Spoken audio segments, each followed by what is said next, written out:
Hello বন্ধুরা, আসসালামু আলাইকুম। পাপড়ি মাশরুম অ্যান্ড অ্যাগ্রো ফার্মের পক্ষ থেকে সবাইকে শুভেচ্ছা। আশা করি সবাই ভালো আছেন। একজন শ্রদ্ধেয় নতুন চাষি আমার একটা ভিডিও শেয়ার দিয়ে লিখেছেন, মাশরুম অনেক সুস্বাদু এবং পুষ্টিকর খাদ্য, একবার ট্রাই করে দেখতে পারেন। যারা নতুন আছেন তাদের মার্কেটিংয়ের ক্ষেত্রে বলবো, আপনাদের ভাষাগত দিকটা যদি সঠিক না হয় ক্রেতা কিন্তু বুঝবে না। এখনও অনেকে বলে থাকেন যে তাদের অঞ্চলে বা তাদের এলাকাতে মাশরুম এখনও ব্যাপক হারে মানুষ চিনছে না। সেক্ষেত্রে আপনি যদি মনে করেন যে আপনার ক্রেতা একবার খেলেই এটার প্রতি আকৃষ্ট হবে, এ বিষয়টা সম্পূর্ণ ভুল। প্রথমত, ক্রেতা সংরক্ষণ সঠিকভাবে করতে পারবেন না, সঠিকভাবে রান্না করতে পারবেন না, এটা স্বাভাবিক। আমরাও যখন নতুন কাজ করেছি আমরা যে খেতে পেরেছি তা না, আমরা ধীরে ধীরে শিখেছি। কোনো কাজই বা কোনো বিষয় নতুন যখন কাজ করে থাকেন সে বিষয়টা একবারেই প্রথম অবস্থাতে খুব ভালো কিছু করা যায় না।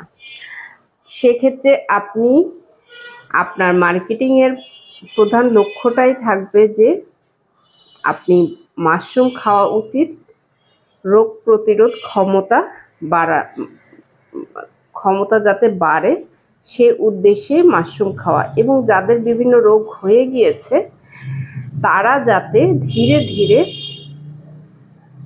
উন্নতির দিকে যায়, কন্ট্রোলে থাকে, সেজন্যই মাশরুম খাওয়ার জন্য তাদেরকে উৎসাহিত করতে হবে। শুধু একবার খেলে অথবা দুইবার খেলে এটাতে তেমন কোনো পরিবর্তন বুঝতে পারবে না। অনেকেই আছেন শখের বশে খেয়ে থাকেন একসাথে অনেকগুলো, তাতে কোনো ক্ষতি নেই। কিন্তু আপনি এই খাবারটাকে যখন ভাগ করে খাবেন তখন আপনার পুষ্টিগুণের অনেক গুণ আপনার শরীর পাবে। কিন্তু একসাথে খেলে যতটুকু শরীর নেয়ার প্রয়োজন ঠিক শরীর ততটুকুই নিবে, এর বেশিটা কোনো কাজে আসবে না, সেটা আপনার শৌখিন খাবারের মধ্যে পড়ে যাবে। যার কারণে এই কথাটা বলার উদ্দেশ্য, যারা নতুন আছেন তারা আসলে জানার চেষ্টা করুন। মার্কেটিংয়ের ক্ষেত্রটা এরকমেরই, আগে আপনাকে জানতে হবে। শুধু মাশরুম না, আপনি যদি প্লাস্টিকও বিক্রি করেন সেক্ষেত্রে আপনাকে সেই প্লাস্টিকের পণ্যটা নিয়ে কাজ করতে আপনাকে জানতে হবে। যদি আপনি জানেন সেক্ষেত্রেই আপনি এই বিষয়টাকে ভালো করে মার্কেটিং করতে পারবেন এবং মানুষ উৎসাহিত হবে। আশা করি যে কাজটাই করুন সেই কাজটাই শিখে জেনে বুঝে করুন, তাহলে আপনি স্থায়ী হতে পারবেন। ভালো থাকুন, সুস্থ থাকুন এবং নিজ ঘরে ঘরে মাশরুম চাষ করে নিজের পুষ্টি চাহিদা মিটিয়ে তুলুন। ভালো থাকুন, আল্লাহ হাফেজ।